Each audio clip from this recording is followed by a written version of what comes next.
Hello, good morning, friends and lovers. I'm here to start a new reading vlog. So if you can't tell, we are getting in the Christmas spirit. I came to this month with one goal and one goal only. I want to feel like the Christmas spirit's coming out my ass. And you might think to yourself, there's several ways you could have done that, And so true, bestie. So true. But how I've decided to do it is I'm going to read as many Christmas romances as physically possible, as in I'm going to start reading them today, and then I'm going to stop when I feel a little bit insane. Hopefully you will join me throughout this video as I read and review some Christmas romances and, get full of the Christmas spirit. I'm actually pretty excited about so many of these Christmas romances. I feel like so many good ones came out this year. I believe most of them are from this year. So we are starting with I'll Be Gone for Christmas, which is a dual story. It's kind of a classic setup where two girls swap houses for the month of December, and they both have very different reasons for wanting to escape their life for the holiday season. So B is a SF tech lady who has kind of let her work fall to the wayside and just feels like she doesn't have it all together, but she's surrounded by these people who are really successful and have all these things going for them, and she just feels like she doesn't measure up. And so she's looking to, have a change. So she heads to a farm. And then we have Clover, who is from that farm, and she has lived in this small town her whole life. She has had a childhood friends to lovers love story. You find out that last year, not only did her mother die, but she also called off her wedding and broke up with her lifelong boyfriend. But then we find out that Clover has actually been keeping a secret. And it's that she knows she's gay, but because of her small town upbringing, she just felt like she could never be herself. And also it stems from something her mother had said to her, when she died, when she tried to confide in her. And so there's a lot of reasons behind the scenes. And so she gets to go to SF, and she feels like she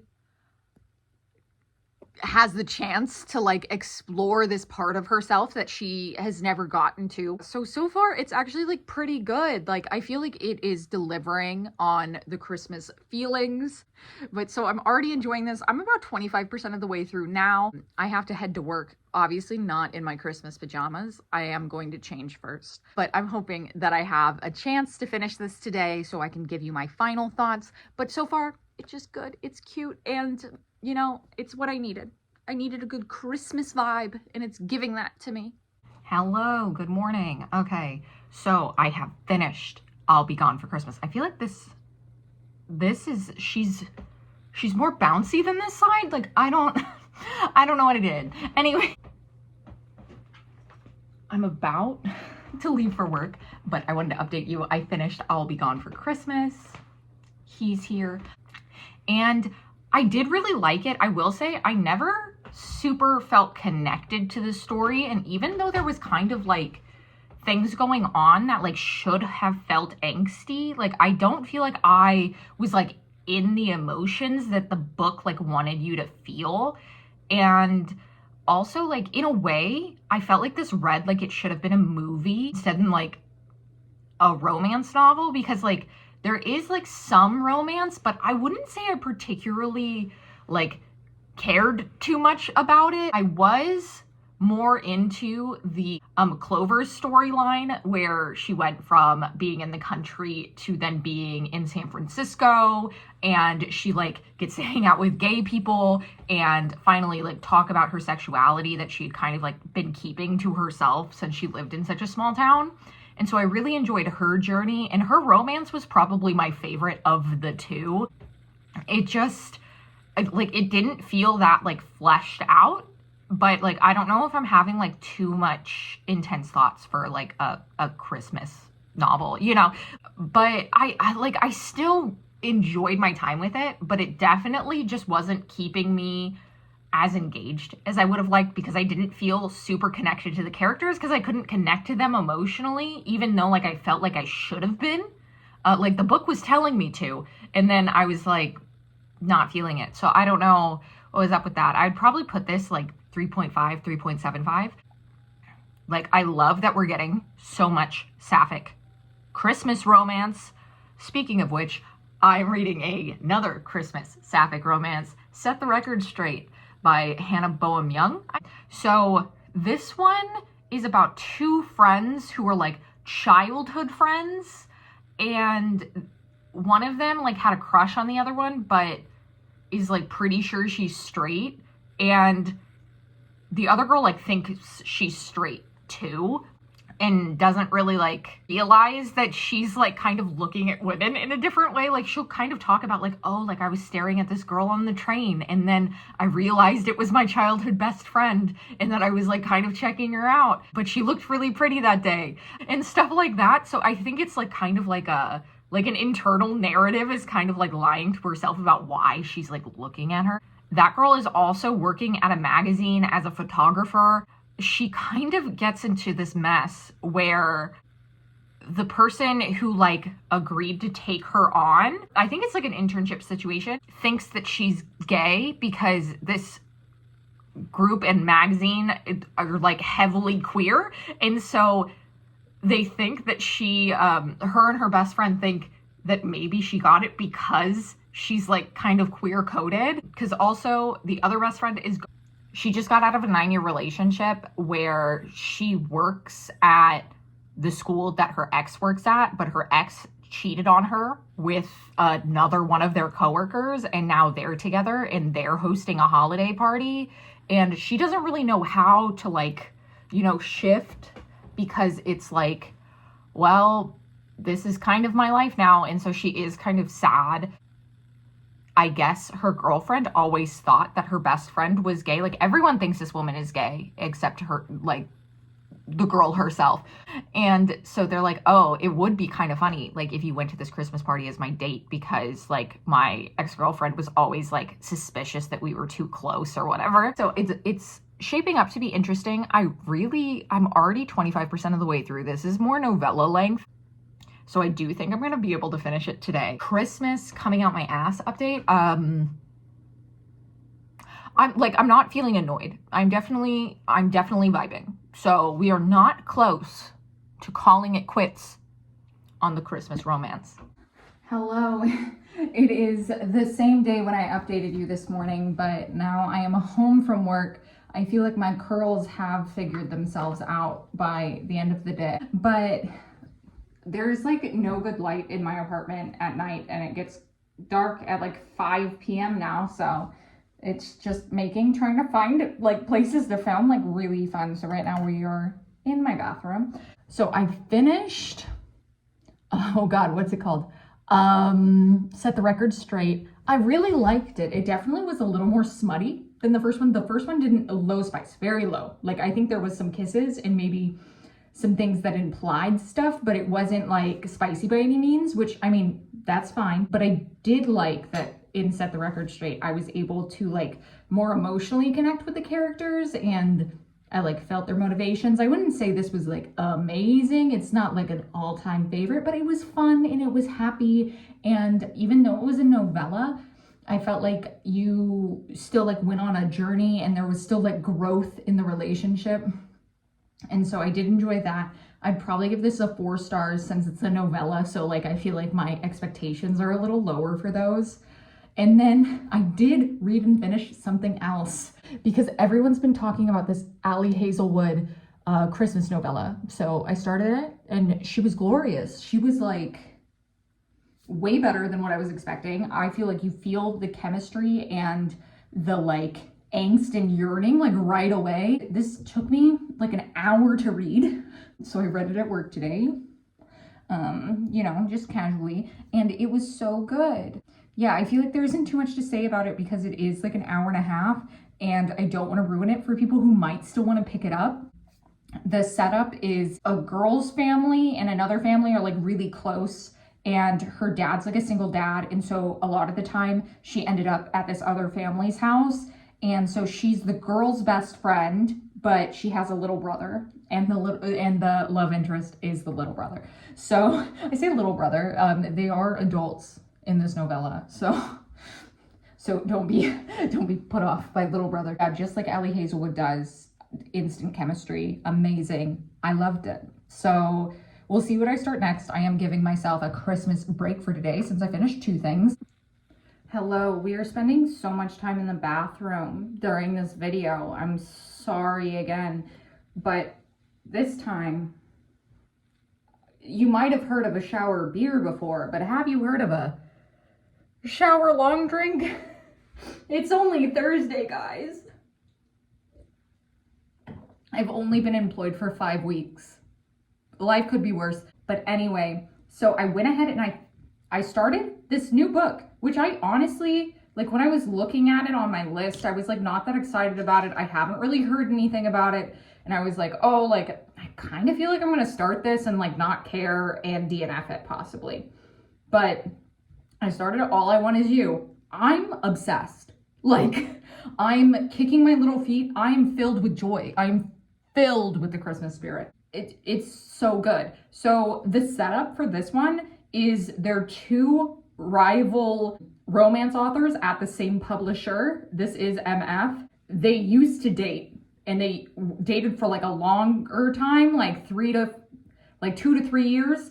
And now she gets invited to like present an award to him at an award ceremony put on by their publisher.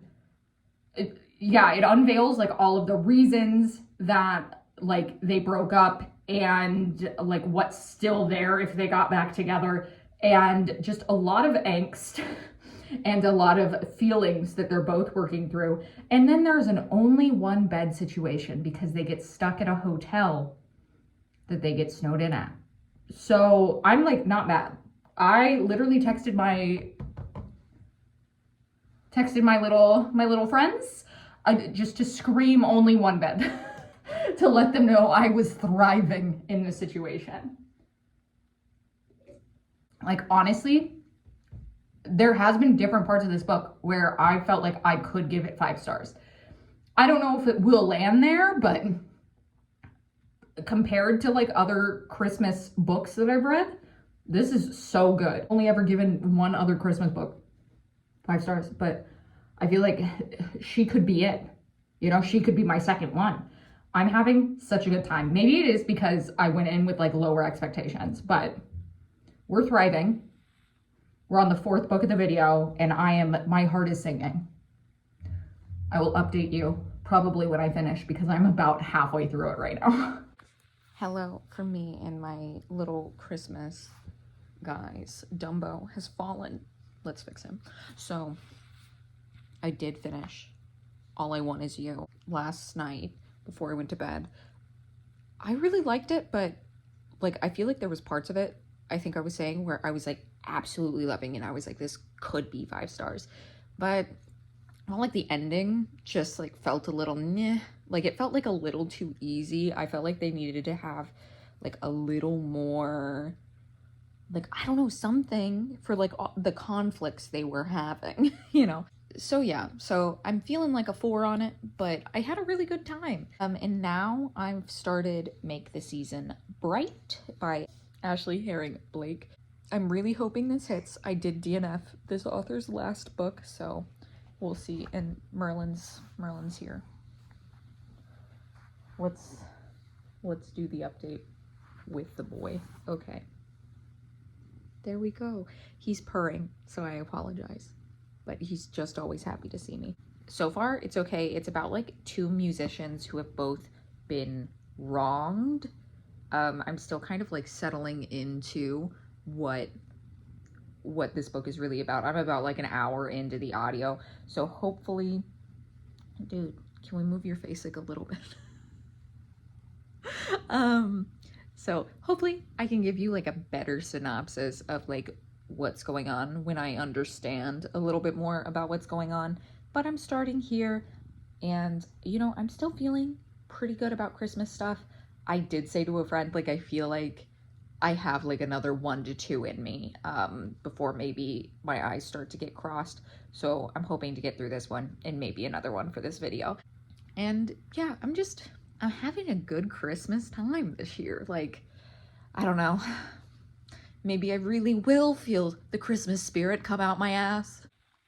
Okay, we have 2 very exciting things to talk about. One, I bought a ring light, so we will see if I even show up here or if I look like Casper the Ghost, because I am so alarmingly pale that any good amount of light totally washes me out and makes me look like I don't have any face, and I look like I'm like trying to haunt somebody. But I think I have it turned low enough. Let's see. I feel like that's too low.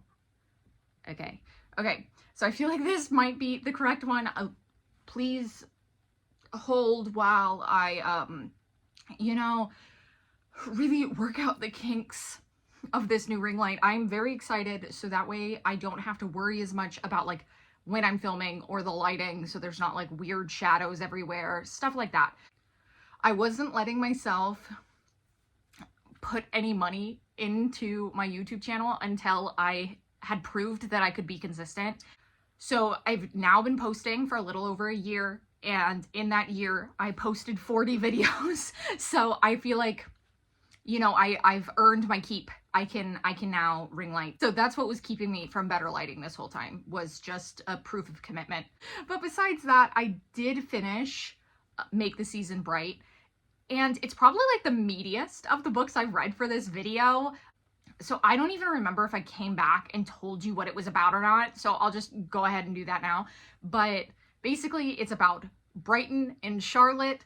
This is a second chance romance where Brighton had left Charlotte at the altar. So, you know, stuff you can totally come back from.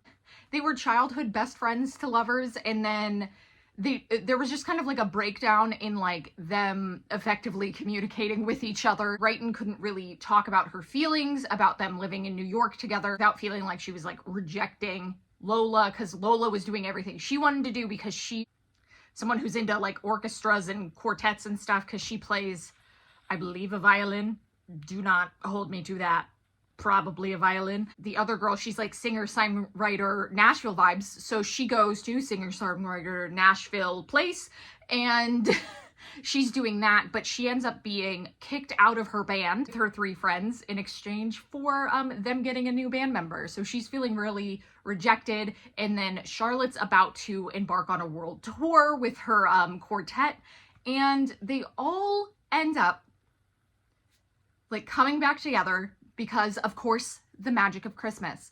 So they're both, unbeknowingly to themselves, friends with a set of sisters, and they both get invited to spend time with, you know, their respective friend sister, and chaos goes in from there. There is some snowed in goodness. There is some only one bed goodness. Like there's a lot of meat in these bones. So it definitely had like the most, I feel like, fleshed out story. Obviously, all of the other ones were like either novella length or a little longer than novella length. I will say this book, I don't think you should read All I Want Is You and then Make the Season Bright like back to back, because I feel like they're both like friends to lovers to exes to lovers. And so I felt a little like, oh, like I just kind of read somewhat this setup. So I would keep that in mind if you plan on picking those 2 up. I did like both of them, but I definitely, like I said, Make the Season Bright is definitely like the meatier of the 2, and so I felt like a little more connected to it, and I don't feel like the ending really lost me the way All I Want Is You did. And besides that, I'm just like having a good time. And then onto some internet drama. So you know how I read that Ali Hazelwood novella? I guess there is like been review bombs of the second book in that series because people don't understand Tessa Bailey. And look, I'm not claiming that I understand Tessa Bailey, but I will be reading her Christmas Farmer romance.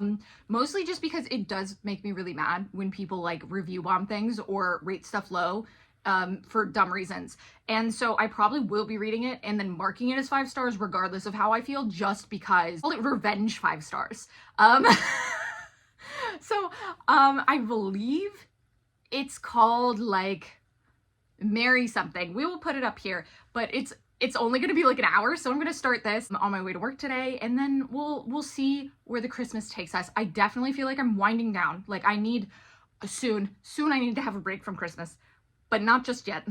We need to read this Tessa Bailey.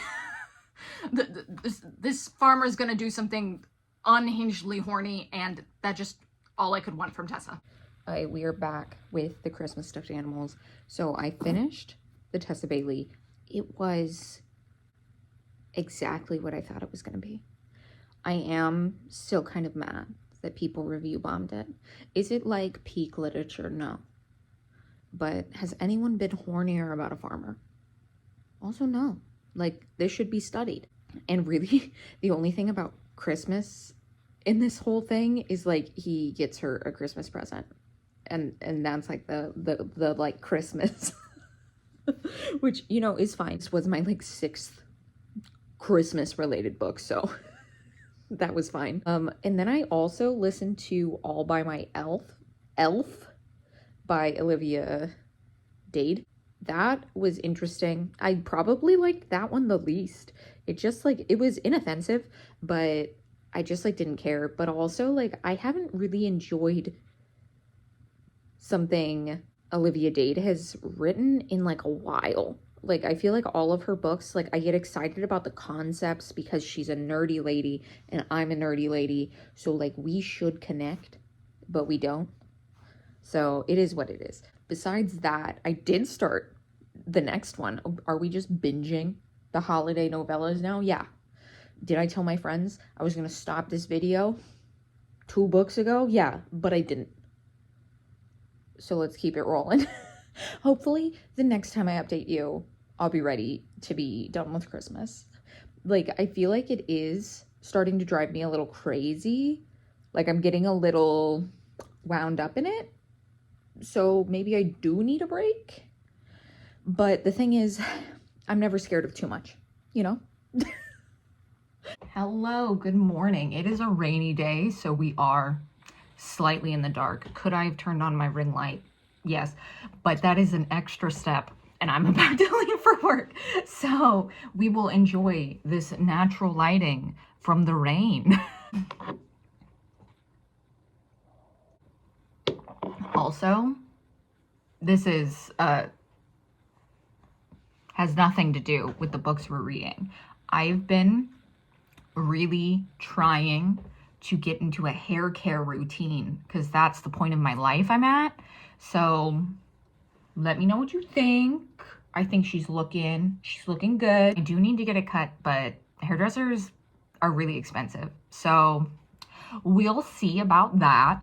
Besides that, I have started my last book of this video because we need to move on. I can't remember it because I finished this video has been going on for so long and I've been reading so many Christmas books. I can't even remember if I told you about the last book. So anyway, I did finish the next novella in that novella series I was reading. I haven't read the last one. I might stop at 4. Like there's no rules here, but I read Merriment and Mayhem and this one was good. Bisexual firefighter, girl who keeps having to call the fire department, so he shows up, and this one was just like cute and hot, and like it was giving me feelings. Like this was the one besides the Allie Hazelwood. Like I think this one and the Allie Hazelwood are the best of the bunch, and this one really made me want a full book. I was like, I need every moment of these two. It did give me a lot of feelings for only being like, I think like 58 pages. So that was good. And then I started Wreck My Plans by Jillian Meadows. And this one is a brother's best friend romance where a few years ago, the best friend went missing. His name's Gavin. Gavin mysteriously left after a Christmas party, as you do. Didn't spend the last few years of Christmas with the heroine's family because he was in foster care growing up. And so when he made friends with the brother. He got like welcomed into the family. And so they started having him over like every year. And like the second year he got a stocking. And he talks about how like it was the first time he's ever had a stocking. It's like if you're sensitive to like talk about foster care and like the emotions behind someone who's been through foster care, I would say maybe stay away from this one, because it is like heavily like seeped in the story, and you can tell he's very much like still struggling with it, even though he's 39. Not that like you can't still struggle with your childhood at 39, but I just mean, you know, it's a part of his like almost daily life. But especially when it comes to the holidays, I feel like it really hits him, because it adds like all of these layers to the experience. And so I am enjoying it for that. I will say, I think because this is literally the third, like, well, the other ones, they were like lovers at some point. These two weren't lovers. They just both had a crush on each other before and didn't like disclose it. And then he left. And so it is kind of like a second chance in a way, but it was just like crushes before and now something more. If you don't like, it's not even miscommunication, because they're just like not communicating like what's going on in their brain. So if you don't like that, I would steer clear. It's also like, I'm not absolutely loving it. Like, it's definitely feeling like a solid like 3.5. Depending on the ending, I guess it could be 4 stars. It's definitely not like a favorite of all time, but I'm enjoying my listen. And this one, I feel like, is way more seeped in Christmassy stuff too, because they really, he's staying at her family's house for the holidays again after like years of not being there, and she wasn't supposed to be there either. She was supposed to be spending Christmas with like a family, with like one of her friends' families, and they ended up getting like norovirus or something. So it is kind of like hijinks. And then also there is an only one bed situation, but it's kind of funny. So there is only one bed. But at first, the guy has been sleeping in it, and she's been sleeping on the couch, because like she came in as like the last addition to the family Christmas. And so while she could share a bed with Gavin, she's choosing the couch. But then he decides he doesn't like to be in the bed knowing she's on the couch. So now he's on the other couch. So, you know, the boy's trying, but we'll see what happens from here. I will update once I finish. I'm only like 45% of the way through now. So hopefully my last update is the last update, because not that I'm like sick of this video, but I am as full of Christmas romances as I think someone can be at this point. So we need to pull the plug so I can read something else. Oh. Hello. So we have finished the video. We've done it. Am I going a little crazy? Yes. Am I dressed up because it is my company's holiday party? I've only been there for a month and a half, but I am being brave and I am going to the Christmas holiday party. So what a great way to celebrate that I have finished my Christmas holiday video. We have read 9 things. I feel insane, but oh my God. Okay, anyway, moving on. We finished Wrecked My Plans. I will say the boy was really down bad, but I think this was like the audiobook problem with this one specifically, is the guy was getting a little too into the sex scenes. There was some grunting and some moaning that I was like, I don't know if I need to be here for this. Like, I don't know if I know Patrick like this. But I feel like also this book just didn't do, like, not that it didn't do anything new. Like, I really liked the talk about like foster care and how that might affect like your whole life. Hello. And maybe affects how you have relationships, how you form trust. You know, like, I like that conversation, but in terms of like the conflict and the third act semi-breakup, I was just like, okay. Like, it just felt like things we have all read before. It was still a really solid story, and I looked it up, and this author only has like 2 books. So I was kind of shook about that because this came out last year. So I was like, oh, like maybe she'll have stuff in the future. And I would definitely pick her up again. But I am just feeling kind of middling about this one. About a 3 stars. I will say, like, yeah, besides the narrator, the sex scenes were also just like a little, like, I don't know. I've read a lot of romance. When I say, Merlin, please, for the love of God, he's been so annoying all morning. I've read a lot of sex scenes, as I was saying. This is a flex. This was an incredibly horny book for a Christmas book, you know? Like, I feel like I got, like, total dude, I got, like, total different ends of the spectrum here because I'll Be Gone for Christmas, no spice, just kisses. And then we turned to this, which I think, even though I read all those Christmas novellas that all had like explicit scenes in them, this one just felt the most horny. Like, I don't know. So what a way to end this video. I do feel like I feel a little insane, but you know, I think that's like what a normal person would feel like after reading 9 Christmas romances. So I think I might be normal. There are some that I have missed. Please comment them down below. Let me know. Maybe I can fit more in as I shake. But yeah, so thank you for coming on this journey with me. Thank you so much for watching.